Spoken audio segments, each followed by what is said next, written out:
Hello everyone, and we are here to bring you the best and finest crypto news that may or may not make you happy.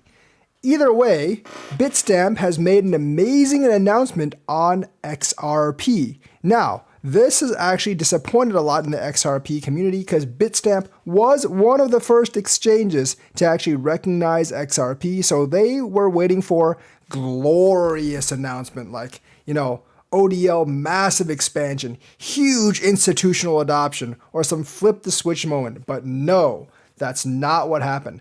But it's actually not all that bad. Bitstamp is saying that they're going to give 2% yield on people that are looking to generate yield on XRP permanently on their exchange.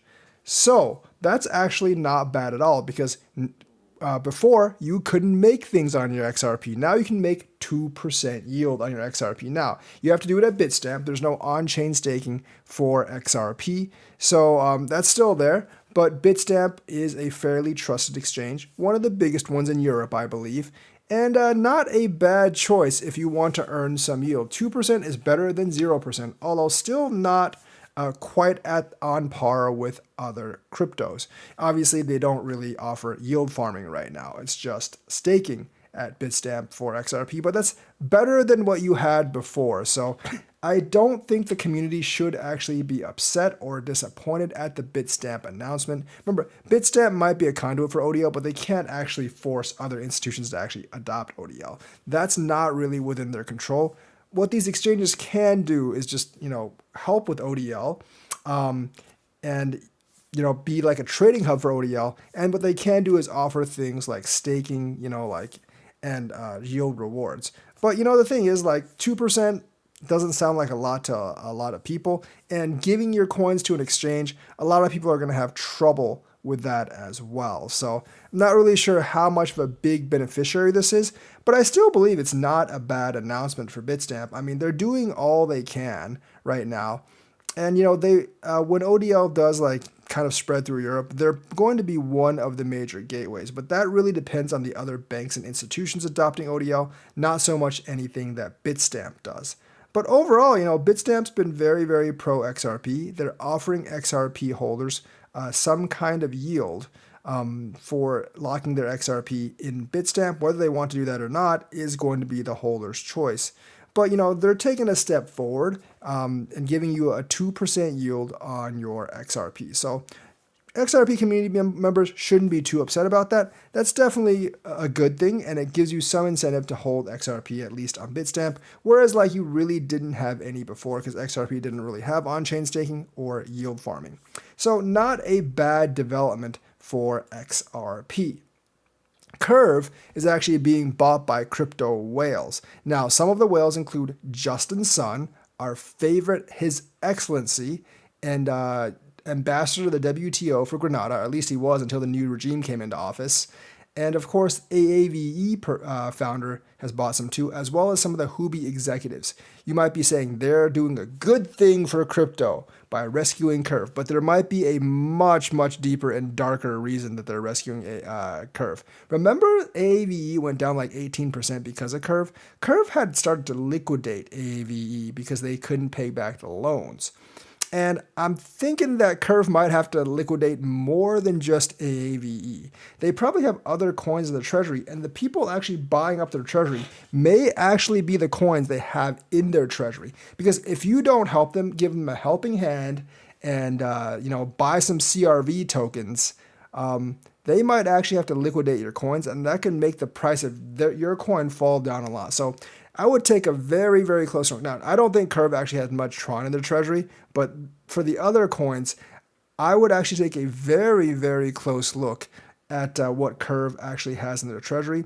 And if any of these founders or CEOs are buying large amounts of Curve tokens, you need to check if Curve has their coin in the treasury, because that could actually mean trouble. Because they might actually be buying CRV tokens to actually bolster their own project or prevent CRV from liquidating their own coins and therefore causing a big fallout in the price of their token. So there's definitely two sides of it. You could look at it, they're doing this for the good of crypto. They don't want DeFi to fall. Or you could look at it like, hey, they're trying to save their own ass. It could be both. I'm not saying it can't be both. They're not mutually exclusive, but you kind of like have to look beyond it and see like what coins Curve actually does have in their treasury, because they were about to start liquidating those coins in their treasury because they couldn't pay back some of the debt. So the CRV thing is very messy. I do think there's enough people that actually don't want it to fail to actually pull it from out of the abyss, but it's just not a great situation right now for a lot of DeFi tokens. AVE is obviously caught in the web, and I don't really know about Huobi or some of the others, but I think you should check up into it if you own any of these coins. Luckily for me, I don't really own any of those coins. I don't think Charles has bought any. Don't think Sonny's bought any. And I don't think whoever owns, I don't think Sergey's bought any with Chainlink. So I'm generally okay with it, but like check your portfolio, check which coins you have, see if your founders are actually buying CRV tokens, and then check if CRV actually has your tokens in reserve, because if they do, you might just be in a little bit of trouble, because CRV did just lose a lot of money and they probably lost a lot of trust too. But otherwise, I really wouldn't worry all that much. Tether is on a Bitcoin buying spree. They're going to buy Bitcoin with 15% of their realized profit each quarter. Tether actually has an absurd amount of profit for the size company they are. Now, yes, Tether is actually issued by Bitfinex, but Tether has like roughly 60 employees, and they have about like $1 billion of profit like every single quarter. That's absolutely absurd. So like basically, they have 60 employees, quarterly profits above $1 billion, and that's basically what the company says. And that's just insane. I guess like Tether controls a lot of the liquidity, so it has so much to do in crypto that they make so much money. The thing about Tether is that in its reserves, they hold a lot of U.S. Treasury bills. In fact, short-term Treasury bills make up over 50% of Tether's treasury, which is fine. The rest consists of repurchase agreements and money market funds, which are effectively cash. However, Tether doesn't actually have a lot of cash, actual cash on hand. They only have about $90.8 million in cash right now on hand. But that's not too worrying, because like short-term treasury bonds and money market funds are more or less just as good as cash. Although if you need it overnight, you might have some trouble. But these bonds are not hard to convert into cash, and I don't think you really have anything to worry about for Tether. But that's another bullish thing for Bitcoin, because Tether is going to put some buying pressure on Bitcoin with their massive profits, $1 billion per quarter, people, of profits. So they could be buying as much as $150 million of Bitcoin every single quarter. That might not seem like a lot, but trust me, it's quite a lot.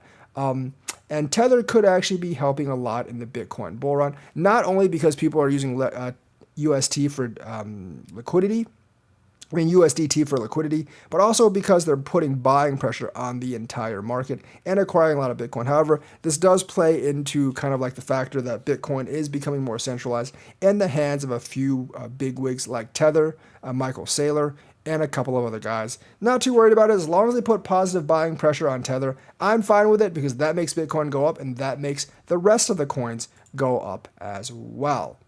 And last of all, the docs to earn thing has hit a roadblock.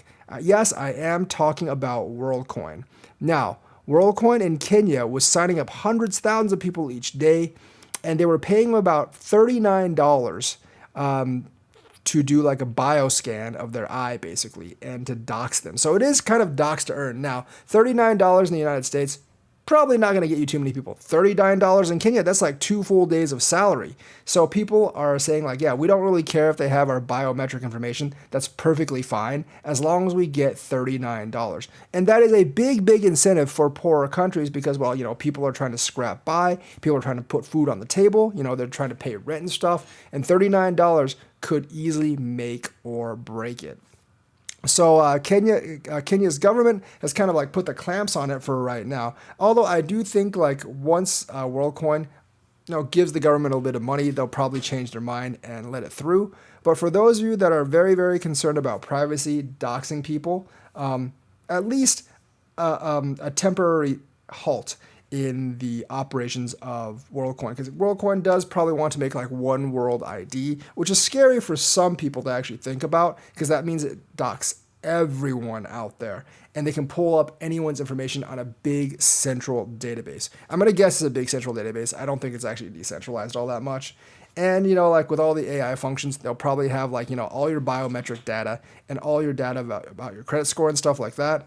Could be kind of scary, because that could definitely be the beginning of like social credit for the world, not just for like China or the United States, but for the entire world. And that could have implications of like Big Brother or 1984 and stuff like that. So a lot of people are against Sam Altman doing this, but he is actually using these monetary incentives in poorer countries to get these poorer countries on board. Now, for countries like the United States, it's going to be a little bit harder. I think he's having pretty good success in Japan too, because people in Japan are actually interested in this stuff. I think in the United States and Europe, he's going to have a little bit of a harder time, or he's going to have to offer a lot more money.